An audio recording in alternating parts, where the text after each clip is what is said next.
لەو کاتەی تورکیا بردومانی شنگالی کرد پەرلەمانی عێراق بە کۆی دەنگ ئەم پێشێلکاریەی بە شەرمەزاری لە قەڵەمدا و داوایان لە تورکیا کرد کە لێبوردن لە عێراق بکە، بەڵام فراکسیۆنی یەکێتی نیشتیمانی کوردستان خۆڵی پەرلەمانی بەلاواز و بێدەسەڵات بەرامبەر بە پێشێلکاریەکانی تورکیا دەربڕی. دەوڵەتی تورک هەر جارە و بە جۆرێک گێچەڵ بە کورد و کوردستان دەکات و سەروەری خاکی عێراق دەبەزێنێت و چەندین جاریش دەستی وەرداوەتە کاروباری ناوخۆی کەرکووک و هەرێم و عێراق.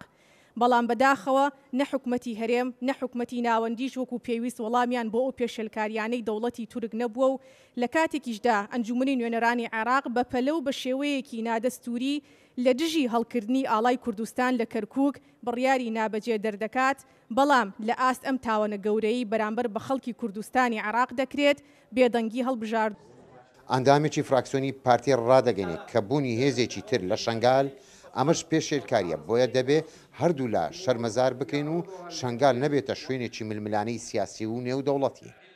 بداية أفان أحداثها هرما داواش حكومة عراق يتكر ويعني هاري كارنبن كان أفهز بمينية السر أرض عراقي شنغالي ودائما ما تقول طبعا هكا هم بحثة عندك هزيديت كان كخرق سيادة عراقي كان فأبجي خرق أبو سيادة عراقي وأمديجهنا مرحلة كي كان ببتشر سر أرض عراقي إجبر أم أفهزت يقدج من يكيديا.